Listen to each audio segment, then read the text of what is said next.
Welcome back to channel 193. Thank you so much for joining us today. Today we have a lesson from Highland Park Elementary teacher, kindergarten teacher, Miss Kelsey Vanosdale. She has a lesson on she's going to do a read aloud. I have to go back and look at my notes. She's going to do a read aloud called "Salt in His Shoes," and it's about Michael Jordan. And Michael Jordan used to play basketball, so I hope that you guys like this one. And she is going to also have a writing activity. So please make sure that you listen to the read aloud and then come back and watch the writing activity.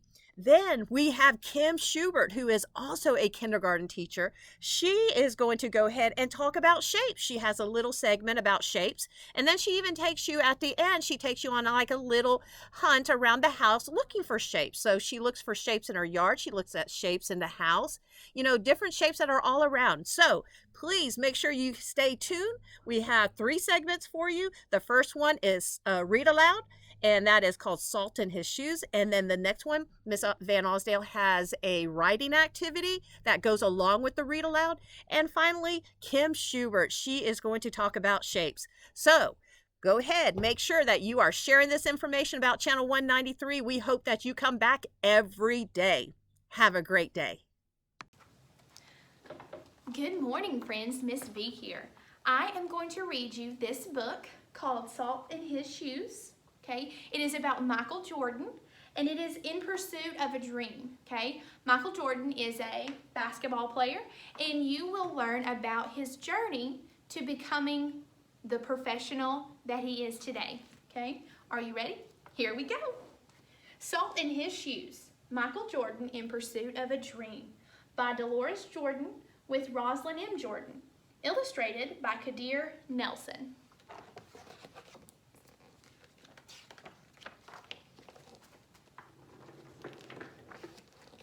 Michael loved to play basketball.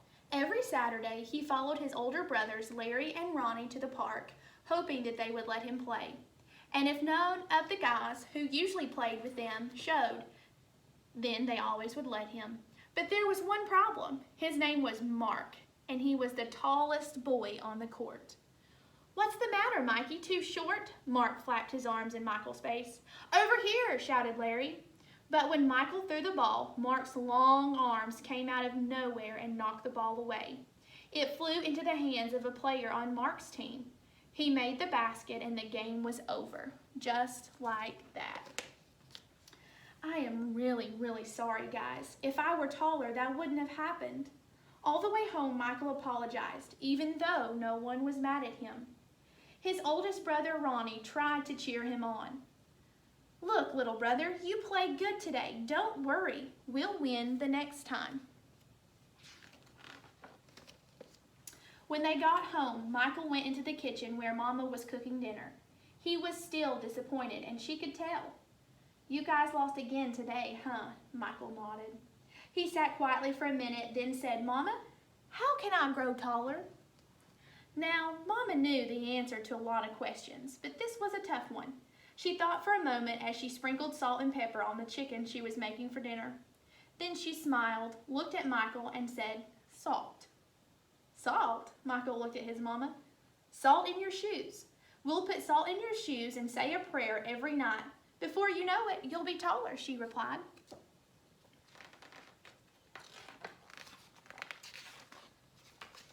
"Salt in my shoes," Michael thought, and said quietly to himself. Surely Mama was teasing. He sat staring out the window, trying to figure out how salt was going to help him grow. He noticed the rose bushes outside in Mama's garden. They had grown high along the fence, and roses of all colors were blooming on the vines. He thought to himself, "I remember when Mama first planted those bushes." Michael's face lit up. If Mama knows how to make those rose bushes grow taller, then maybe she's right. Maybe salt in my shoes really will help me to grow. Growing more excited, Michael twirled around and started asking lots of questions. "Mama, how long will it take? And how tall do you think I'll get?" Smiling, Mama sat down next to him and explained, "In order for this to work, the most important things you have to do are be patient and listen to what I tell you and say your prayers every night." "Listen carefully." Michael shook his head. Okay, Mama, I'll be patient. But what does saying my prayers have to do with it?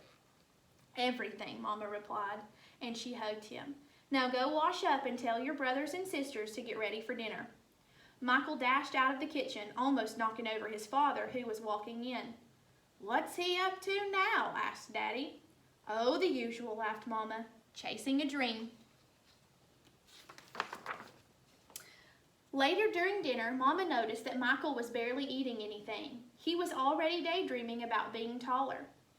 Michael, first thing first, you won't grow if you don't eat, especially your vegetables, Mama said. But I'm not really hungry, he said. Raising her eyebrows, Mama gave him a stern look. Slowly, Michael picked up his fork and began to eat. Minutes later, his plate was clean and he was asking for more.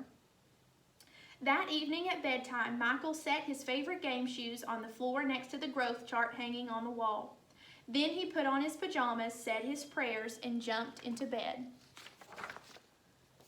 When Mama came in, Michael was fast asleep. By the look on his face, she could tell he was already playing basketball in his dreams.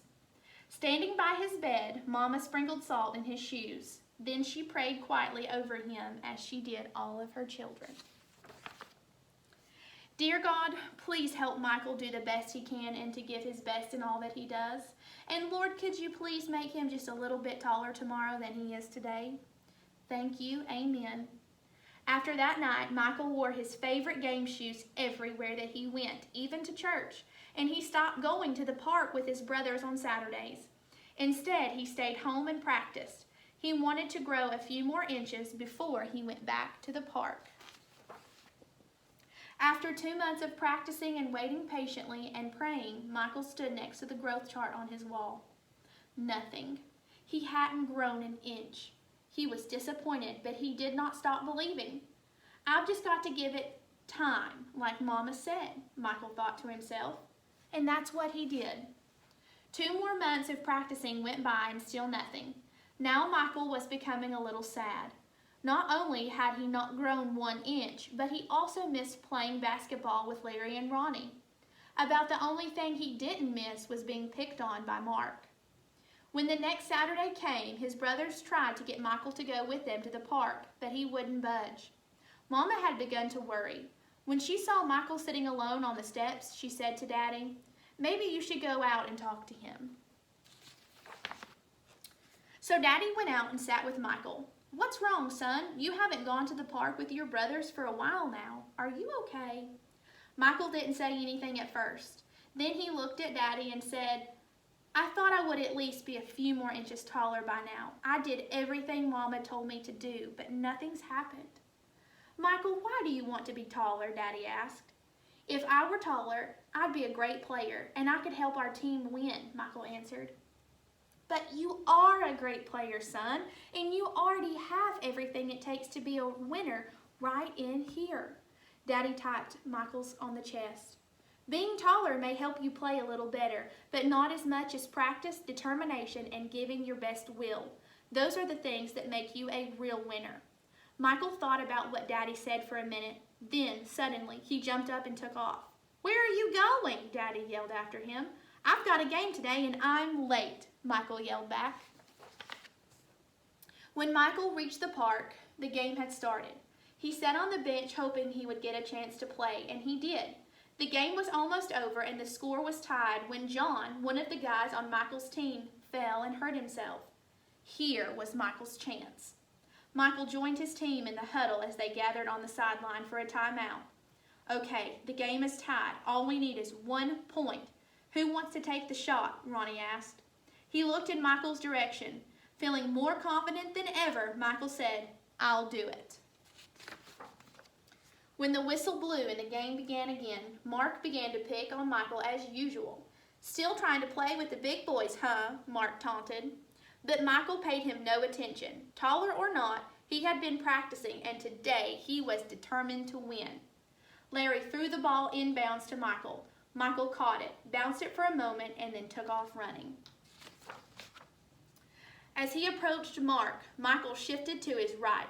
Mark followed, but while he was still shifting, Michael spun to his left. He stepped behind Mark and shot. The ball arced far above his opponent's hands and fell silently through the hoop. 2 points. The game was over. Michael's team had won. It was just as Michael had dreamed. When he realized what he had done, Michael took off running and didn't stop until he had reached home. Bursting through the door, he shouted, "I did it, Daddy, I did it! I shot right over the tall guy's head and we won the game." Running in behind him, Ronnie and Larry joined the celebration. "That's right, little brother, you did it. You won the game for us." Michael remembered the look that Ronnie gave him during the last time out of the game and said, "No, we won the game, but I was the star." They all laughed. After that day, Mama stopped putting salt in Michael's shoes, but Michael did not stop being patient and working hard and praying. So that must be what made Michael grow to be a 6 foot 6 inch tall basketball superstar. The end. Okay, I hope you were listening closely. Are you ready to see what we're going to do with what we just read? Come with me on my next adventure.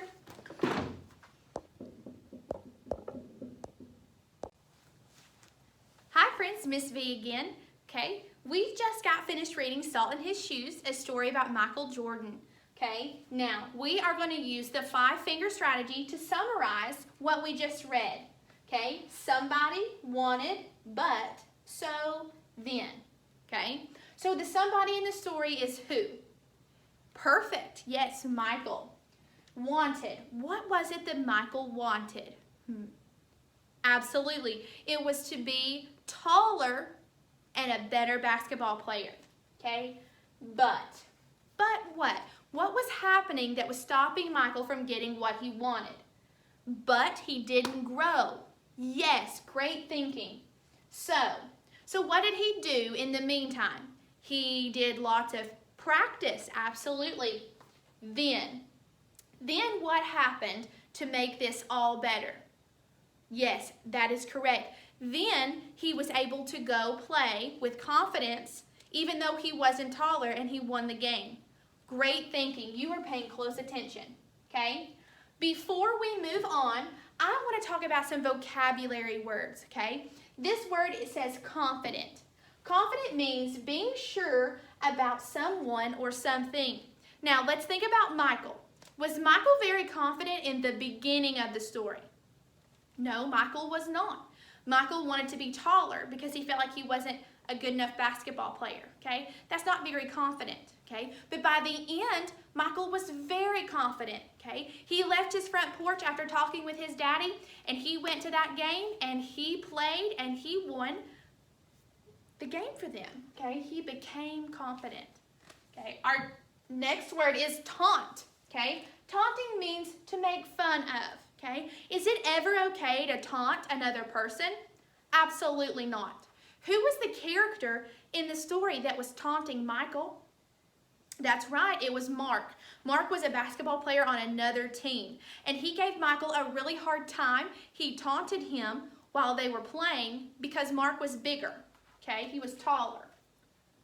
All right, the word determined.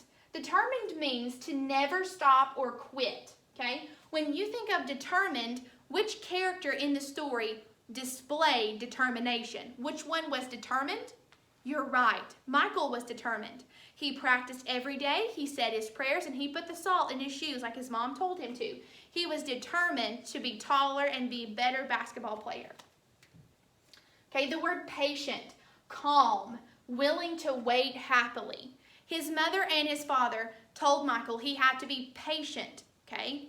That means he had to wait calmly on the things that he wanted. He was not just going to wake up and be 6 feet tall and the best basketball player ever. He was going to have to be patient and put in some hard work to get it. Okay? And the word will, okay? Will. When you have a strong will, that means you have a strong want to succeed. It goes hand in hand with determination. If you have a strong will, you usually are very strongly determined, okay?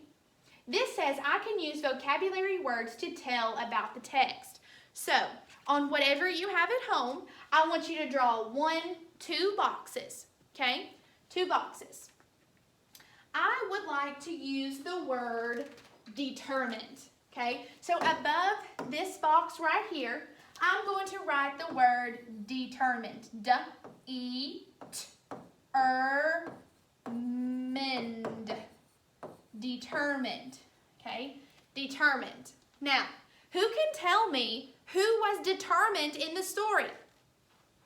Perfect answer. It was Michael. Yes, Michael was determined. Now, how can I put that in a sentence? Okay, I need to know who, what, and why. Okay, the who is Michael. So Michael was determined. Okay, we can write that. Remember, your uppercase letter goes at the beginning. Michael, finger space, was, finger space, determined,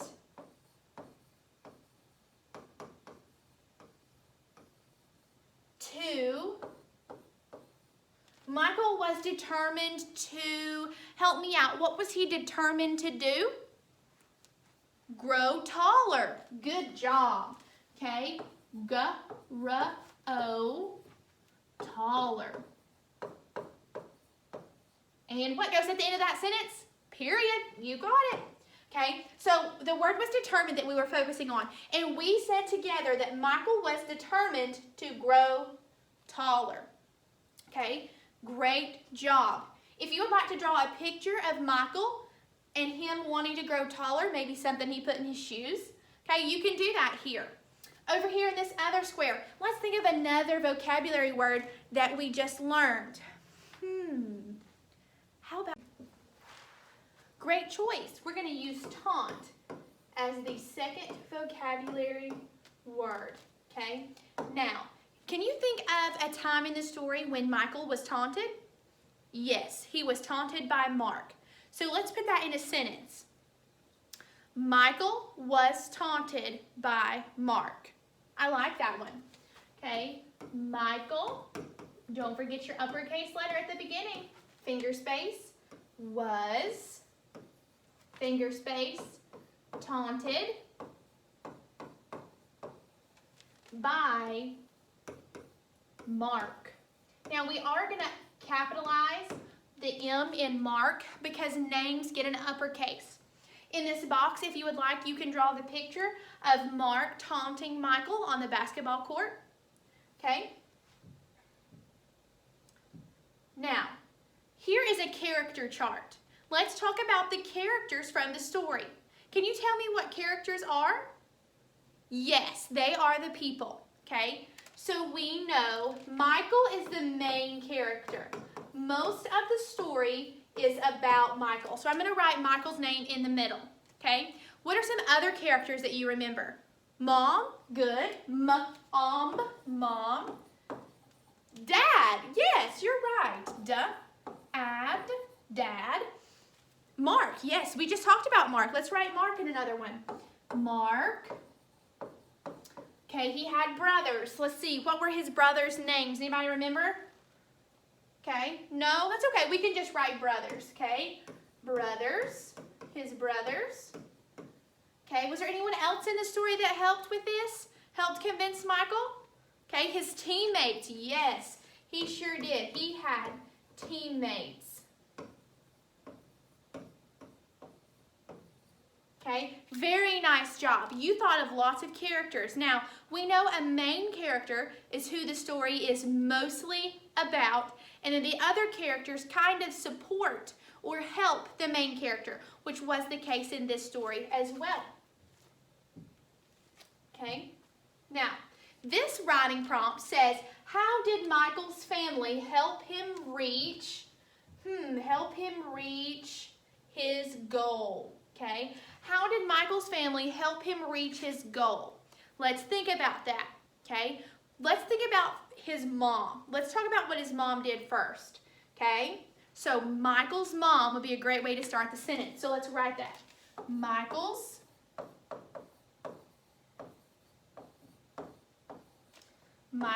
mom told him to put, what'd you tell him to put in his shoes? Very good, to put salt in his Shoes. Very good job. Okay, what about his brothers? What did his brothers do for him?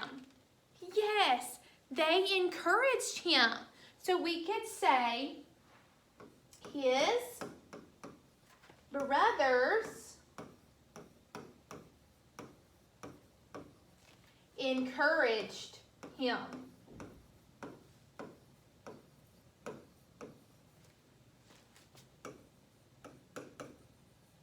And what goes at the end of the sentence? Awesome, period. If you would like to draw a picture of Michael's family and what they did for him, you are more than welcome. If you have another answer besides what we've written, just make it a complete sentence and it will be a great answer too. Hi boys and girls, Miss Schubert here, and I want to review shapes. We've been talking about shapes, and we're going to talk about shapes some more today, and we're going to watch Jack Hartman sing about shapes because we love Jack Hartman, don't we?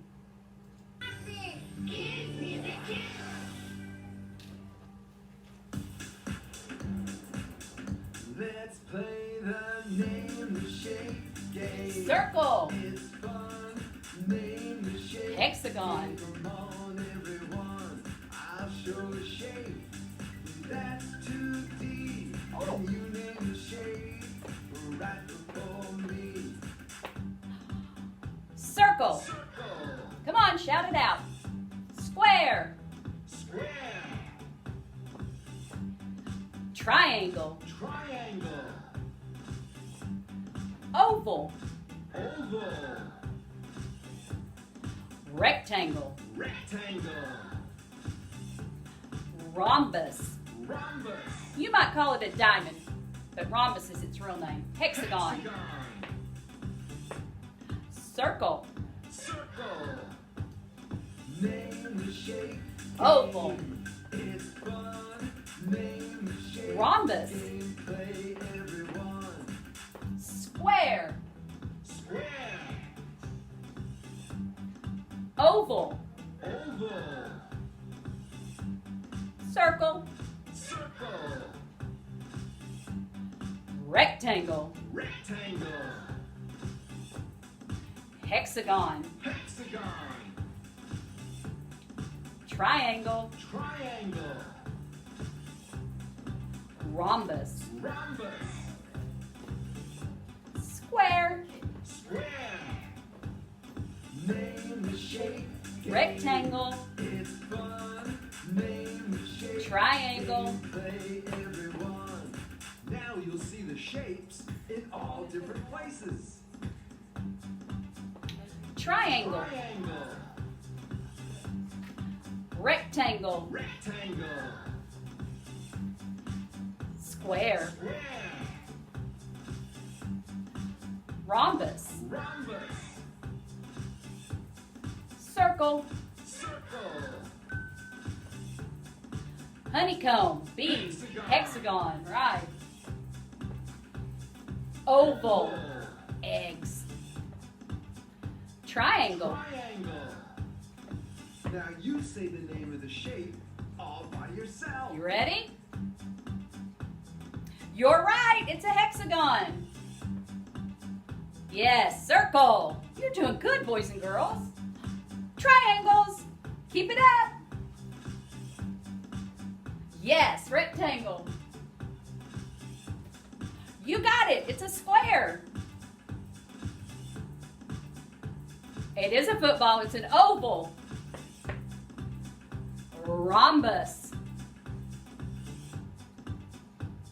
Rectangle, you're right. Name the shape. Circle. It's fun. Name the shape. Hexagon. Play everyone. I know my shapes. I see them all around. And you can see them too at your school, home, or town. Great job, boys and girls. Now I'm going to read a story to you about shapes. On my guitar. Hi, boys and girls. We've been talking about shapes, and today I'm going to read you a book called Mouse Shapes. Be sure and notice all the shapes in this neat book. It's written by Ellen Stoll Walsh, and there's only one name, so what does that mean? You're right, she's the author and the illustrator. The mice were running from the cat. "Hurry," said Violet. "Let's hide in here," said Martin. After a while, Fred said, "I think we lost him." "Look, we've been hiding in shapes," said Violet. "We can make things with them. Here's a square. A triangle on top makes it a perfect house for a little mouse." Rhyming words. "A triangle and a rectangle make a tree," said Martin. "The circle is the sun."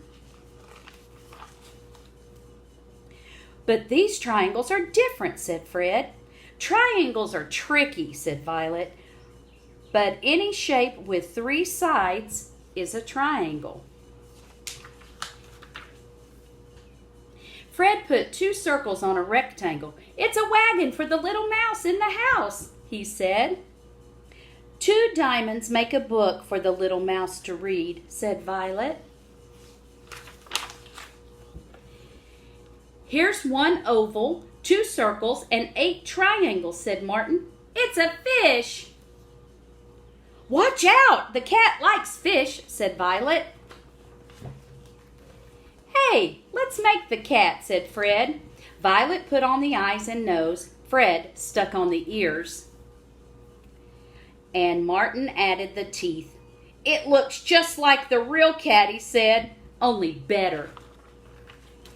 Just then, the real cat pounced.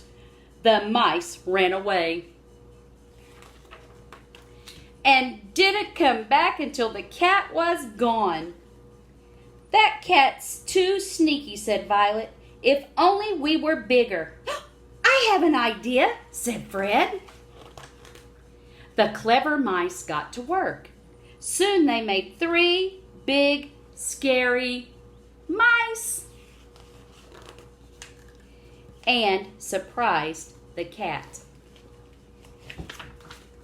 "The cat ran away fast. What a scaredy cat," said Violet. "Now what can we make for the little mouse in the house?" "It's time for lunch," said Fred. "Let's make him some Swiss cheese."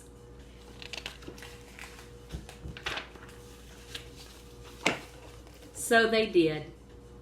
Did you see lots of shapes in there? The next thing we're going to do is go on a nature walk outside and see what shapes we can find out there. So come on, let's go.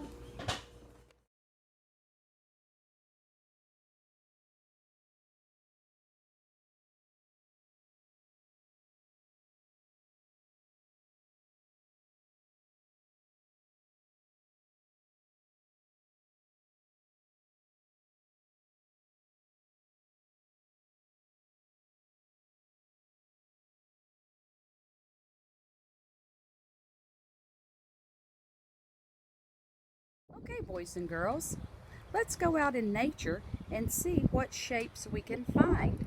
I see one right here. It has 3 sides and 3 vertices. What is that shape?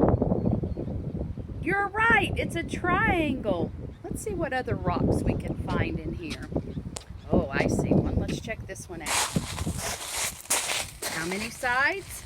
1, 2, 3, 4. And how many vertices? 1, 2, 3, 4. And what shape is that? A square! You're exactly right. Let's see what else we can find.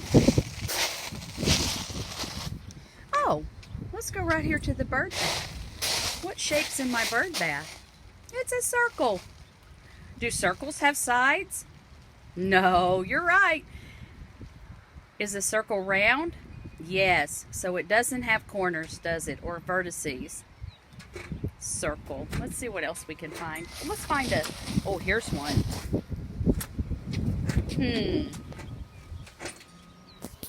I see 4 corners or vertices, and I see 4 sides. 2 sides are longer. They're the same length, and then there's 2 short sides. What is that one called? That's right, a rectangle. Look at the chain on the bird feeder. How many vertices does it have? 1, 2, 3. 3 vertices and 3 sides. sides. That makes it a triangle. Good job. Let's see what else we can find.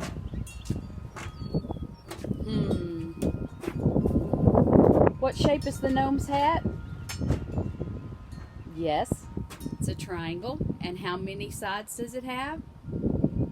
3. You are correct. And how many vertices does it have? 3. You're correct again. Good job, boys and girls.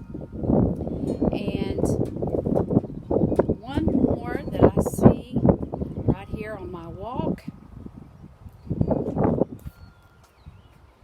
Whoa, it's my front door. What shape is that? Yeah, it's a rectangle. And how many vertices does it have? 1, 2, I lost my finger.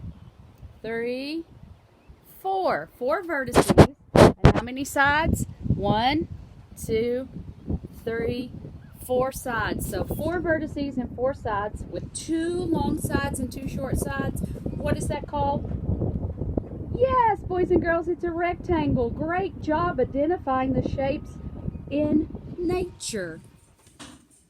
Now that we have finished watching Jack Hartman, reading mouse shapes, going on a nature walk, and even looking in our house for different shapes, my challenge for you boys and girls is to see how many shapes you can find in your house and outside. You might be surprised at how many shapes you can find. Have a wonderful day and good luck looking for shapes.